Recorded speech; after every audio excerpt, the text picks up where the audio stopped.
A primera vista, un estacionamiento de Walmart a medianoche no parece una señal de crisis.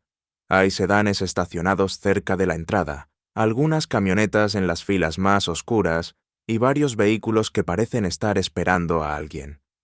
Pero en muchas ciudades de Estados Unidos, algunos de esos autos ya no son solo transporte.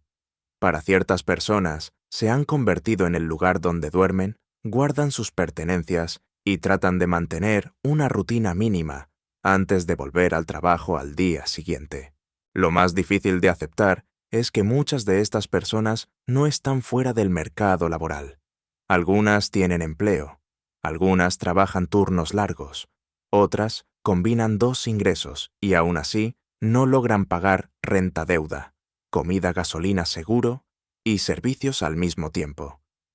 La explicación fácil sería decir que la vivienda se volvió demasiado cara, pero eso deja fuera una parte importante del problema. La pregunta más incómoda es otra: ¿cómo puede alguien trabajar todos los días y terminar viviendo dentro de un auto? Para entenderlo, hay que mirar la crisis del costo de vida en Estados Unidos como una suma de presiones pequeñas que juntas rompen el presupuesto. Durante mucho tiempo, la fórmula financiera de la vida adulta en Estados Unidos era relativamente clara. Conseguías un trabajo, pagabas la renta, cubrías tus gastos básicos, y si administrabas bien tu dinero, podías ahorrar algo al final del mes. El sistema nunca fue perfecto y tampoco funcionó igual para todos, pero para una gran parte de los trabajadores, al menos parecía manejable. Eso es lo que cambió. Uno de los errores más comunes al analizar esta crisis es asumir que todo se reduce al precio de la vivienda. La renta importa, por supuesto, pero enfocarse solo en ella simplifica demasiado el problema. Lo que realmente está ocurriendo es una compresión financiera mucho más compleja, porque no es una sola factura la que destruye el presupuesto, sino varias subiendo al mismo tiempo. Imaginemos a una persona cuyo salario prácticamente no cambió entre 2024 y 2026. No perdió el empleo, no sufrió una emergencia médica, no atravesó un divorcio ni una catástrofe personal. Sin embargo, su renta subió $200 al mes. La compra del supermercado ahora cuesta $150 más. El seguro del auto aumentó $100. Además, mantener deuda de tarjeta de crédito se volvió más caro por las tasas de interés elevadas. De pronto esa persona necesita aproximadamente $450 adicionales cada mes, solo para mantener exactamente el mismo nivel de vida. Ese es el punto que mucha gente no ve. La crisis del costo de vida en Estados Unidos no siempre se siente como un colapso repentino. Con frecuencia, se siente como una erosión lenta. Primero desaparece el gasto discrecional, después se reduce el ahorro, luego se usan fondos de emergencia. Más tarde, aumenta la deuda. Y cuando ya no queda margen, algo tiene que ceder. En un número creciente de hogares, lo que termina cediendo es la vivienda tradicional. Según el Harvard Joint Center for Housing Studies, alrededor de 22,7 millones de hogares rentistas en Estados Unidos son considerados cost-burdened, lo que significa que destinan más del 30% de sus ingresos a vivienda y servicios. Esa cifra representa casi la mitad de todos los inquilinos del país. Pero incluso ese dato se queda corto, porque el umbral del 30% fue creado bajo la idea de que otros gastos se mantienen relativamente estables. Hoy ya no ocurre eso. La presión no viene solo del alquiler, viene de la acumulación. La verdadera pregunta ya no es quién paga una renta alta. La pregunta es quién todavía tiene margen para absorber el siguiente aumento inesperado. Cuando la mayoría de las personas escucha la palabra indigencia, todavía imagina una escena bastante específica. Piensan en campamentos visibles, bajo autopistas, personas durmiendo en aceras o refugios saturados en el centro de grandes ciudades. Esa imagen sigue existiendo, pero ya no describe por completo la realidad actual. La falta de vivienda en Estados Unidos se ha vuelto menos visible y por eso mismo más fácil de ignorar. Hoy una parte creciente de la inseguridad habitacional no se encuentra necesariamente en la calle. Puede estar en estacionamientos de supermercados, áreas de descanso, gimnasios abiertos, las 24 horas o incluso en barrios suburbanos aparentemente tranquilos, donde un vehículo permanece estacionado demasiado tiempo. Desde afuera, nada parece extraño. Pero dentro de ese auto, alguien podría estar calculando dónde dormir esta noche, dónde ducharse mañana y cómo llegar al trabajo sin que nadie note lo que está pasando. Ese detalle cambia por completo la conversación. Según el U.S. Department of Housing and Urban Development, más de 770.000 personas experimentaron falta de vivienda en una sola noche durante 2024, el nivel más alto registrado hasta ahora. Esa cifra incluye personas en refugios, alojamientos temporales y personas sin techo en espacios públicos. Sin embargo, incluso esa estadística tiene limitaciones.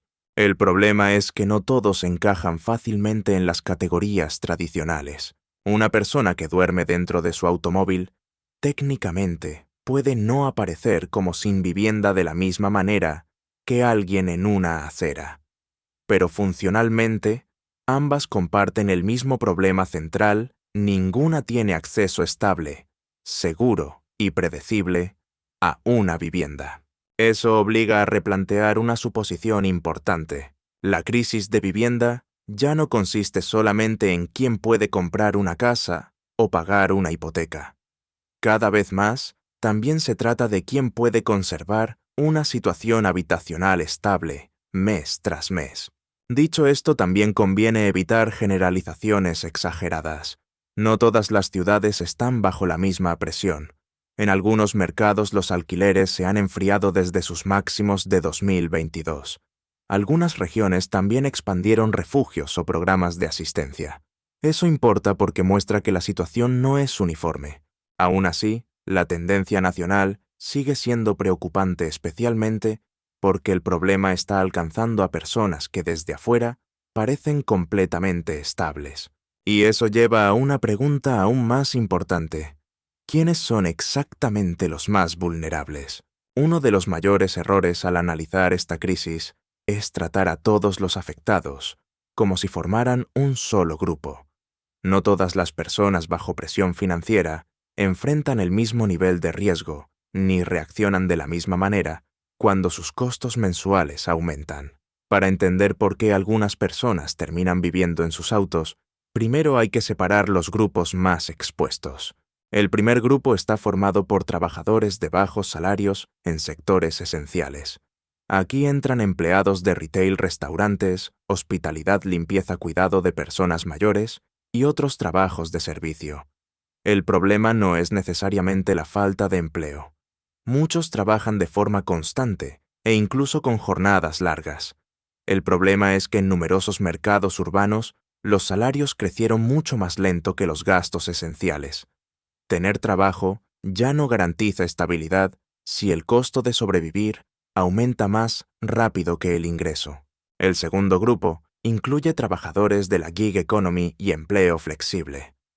Conductores de Uber, repartidores de DoorDash, freelancers y contratistas independientes suelen tener algo que muchos trabajadores tradicionales valoran: flexibilidad. Sin embargo, esa flexibilidad viene acompañada de una desventaja importante: la volatilidad. Un mes fuerte puede parecer suficiente. Un mes débil puede destruir el presupuesto completo. Cuando el ingreso fluctúa, los costos fijos como renta y seguros se vuelven mucho más difíciles de sostener.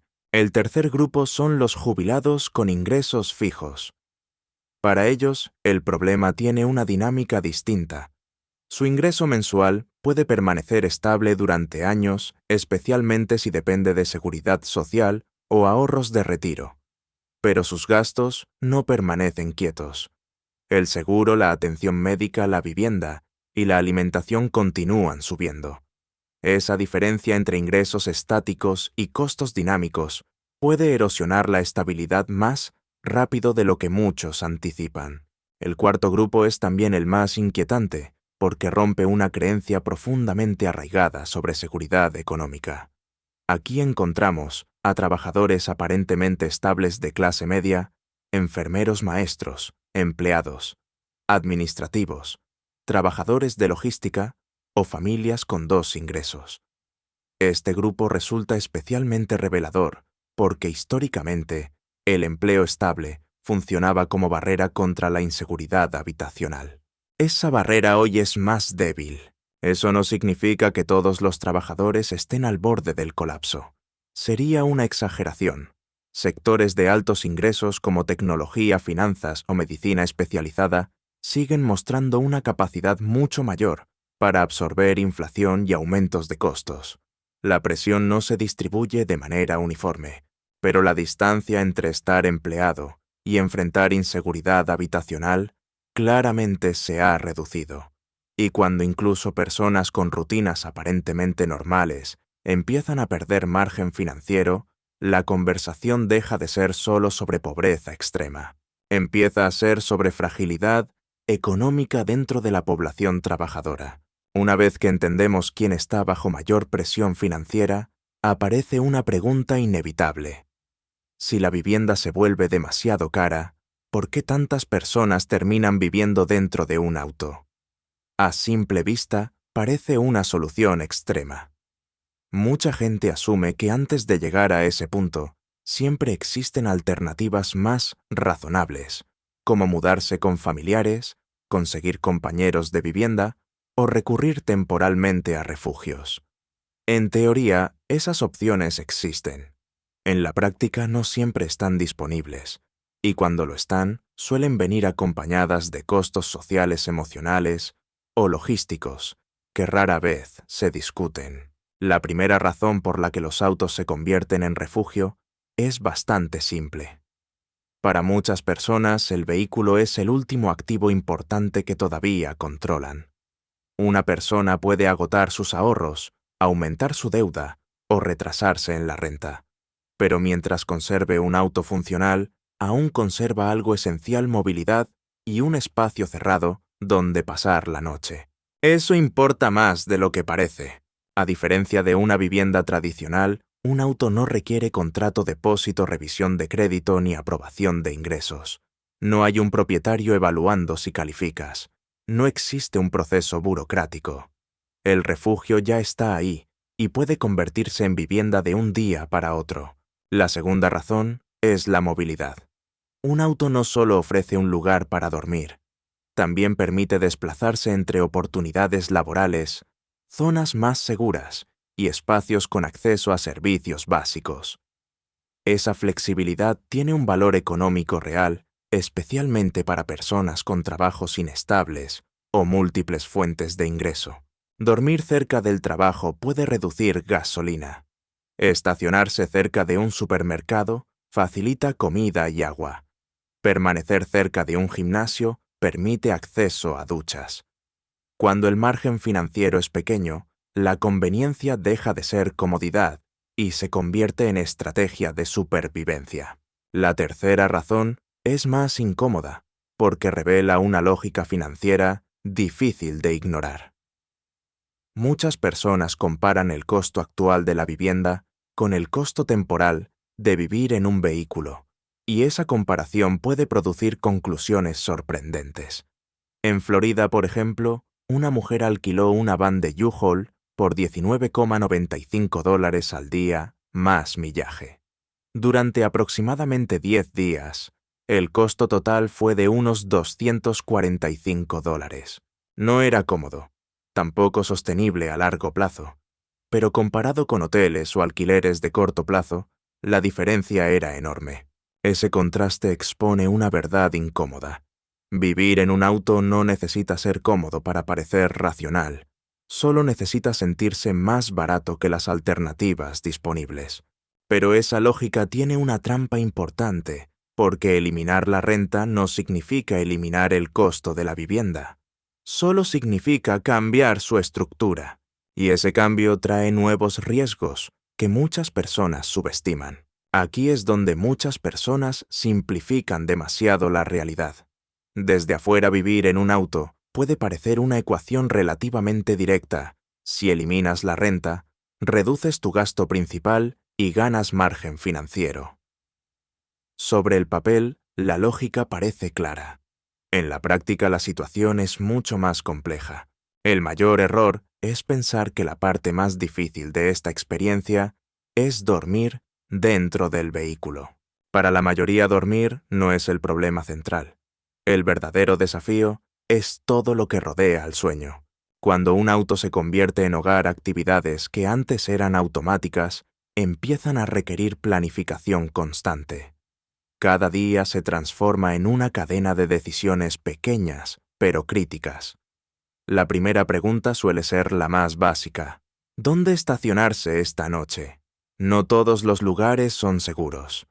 Algunos estacionamientos permiten pasar desapercibido durante horas. Otros tienen seguridad privada. Algunos barrios parecen tranquilos de día, pero cambian completamente después del anochecer. Eso introduce una carga mental constante. Dormir deja de ser un acto pasivo y se convierte en una operación logística. Hay que evaluar iluminación, tránsito, cámaras, ruido, patrullas y riesgo de multas o remolque. Incluso una noche aparentemente tranquila puede interrumpirse con un golpe en la ventana a las 3 de la madrugada. El clima añade otra capa de dificultad. Dentro de un vehículo, la temperatura deja de ser una condición de fondo y se convierte en una variable que determina seguridad física. En regiones frías, una noche de 28 grados Fahrenheit puede ser peligrosa sin preparación adecuada. Mantener el calor exige mantas, ropa en capas, equipos de calefacción o detectores de monóxido de carbono. Nada de eso es trivial. El calor puede ser igual de agresivo. En estados cálidos como Florida, un auto estacionado bajo el sol puede alcanzar temperaturas peligrosas en poco tiempo. La ventilación ya no es comodidad, es necesidad. Ventiladores portátiles, baterías externas y circulación de aire se vuelven parte de la rutina diaria. Luego está un aspecto menos visible, pero profundamente importante: la higiene. Este punto suele recibir poca atención en discusiones públicas, aunque afecta directamente dignidad, confianza y capacidad de mantener empleo. Ducharse, cambiarse de ropa, usar un baño o cargar dispositivos ya no son acciones simples. Requieren estrategia. Muchas personas dependen de gimnasios, bibliotecas públicas, parques o cafeterías para cubrir necesidades básicas. Incluso comer cambia. Sin cocina, refrigerador o espacio de almacenamiento, la alimentación se vuelve más limitada. Las decisiones ya no giran solo en torno a nutrición o preferencia. También dependen de duración, espacio y costo. La comida barata suele durar más, pero rara vez es la más saludable. Sin embargo, el costo más subestimado quizá no sea económico, es cognitivo. La pobreza moderna muchas veces no se siente como caos visible, se siente como cálculo constante. ¿Alcanza para gasolina? ¿La batería aguantará? ¿Conviene conducir más lejos por un lugar más seguro? ¿Qué pasa si una llanta se daña? ¿Qué pasa si el motor falla? Ese es el verdadero problema. Cuando tu transporte también es tu casa, una avería mecánica deja de ser una molestia costosa. Puede convertirse al mismo tiempo en una crisis de movilidad y de vivienda. Y aun con toda esa presión, hay personas que no describen esta vida únicamente como sufrimiento. Eso complica todavía más la historia. En este punto, sería fácil presentar la vida dentro de un vehículo como una señal inequívoca de fracaso económico. Y en muchos casos, claramente lo es.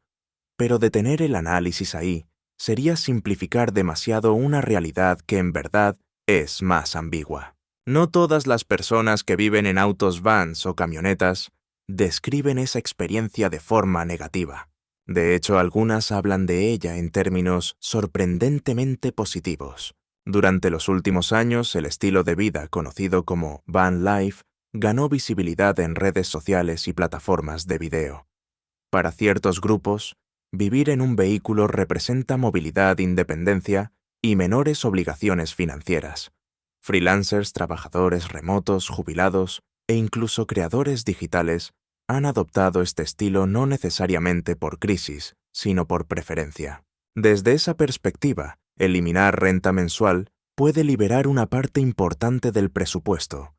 Sin pagos constantes a propietarios, algunas personas sienten que recuperan control sobre su dinero y su tiempo. También valoran algo menos tangible, pero igualmente importante: autonomía. Si no les gusta el lugar donde están, simplemente se mueven. Ese tipo de experiencia existe y no debe ignorarse. Pero aquí aparece una distinción fundamental. Aunque por fuera dos personas puedan parecer vivir exactamente la misma vida, sus realidades económicas pueden ser completamente distintas. Un diseñador freelance que elige vivir en una van equipada para trabajar remotamente no enfrenta las mismas presiones que un trabajador de servicios que duerme en un sedán porque ya no puede pagar renta. El vehículo puede verse igual, la historia detrás no. Esa diferencia importa porque evita una confusión cada vez más común: interpretar adaptación como seguridad financiera. En algunos casos, vivir en un vehículo sí puede ser una elección racional y voluntaria. En otros, es una respuesta forzada a un sistema de vivienda cada vez menos accesible. El problema es que a medida que los costos habitacionales siguen subiendo, la línea entre libertad y necesidad empieza a volverse menos clara. Y ahí es donde esta tendencia se vuelve realmente reveladora. La señal más importante no es simplemente que más personas estén durmiendo en autos. La señal más profunda es que un número creciente de trabajadores está empezando a considerar esta opción como financieramente lógica, aunque sea de manera temporal. Eso debería llamar la atención. Cuando una solución tan incómoda empieza a parecer razonable para personas empleadas, el problema deja de ser una cuestión marginal. Ya no hablamos solo de pobreza extrema o exclusión social visible. Estamos viendo algo más estructural: una erosión gradual de la capacidad de la clase trabajadora para sostener vivienda estable. La pregunta ya no es si algunas personas pueden adaptarse. La pregunta es: ¿qué nos dice esa adaptación sobre el sistema que las empujó hacia ella? Al final, esta historia no trata únicamente de autos, estacionamientos o personas durmiendo en vehículos. Tampoco se trata solo del precio de la vivienda. Lo que realmente revela esta tendencia es algo más profundo: una fragilidad financiera creciente dentro de la población trabajadora de Estados Unidos. Durante años, tener empleo significaba, al menos para muchos, una base razonable de estabilidad. En 2026 esa relación ya no parece tan sólida. Entre costos de vivienda elevados, tasas de interés persistentes y un poder adquisitivo cada vez más presionado, más hogares están operando con márgenes peligrosamente pequeños. Eso cambia la naturaleza del problema. La gran pregunta ya no es simplemente quién puede comprar una casa. Cada vez más la pregunta es quién puede mantener una vivienda estable sin que un solo gasto inesperado destruya todo su presupuesto. Ahora quiero saber tu opinión. ¿Crees que vivir en un auto es principalmente una adaptación financiera inteligente o una señal de que el sistema de vivienda ya está fallando para millones de personas?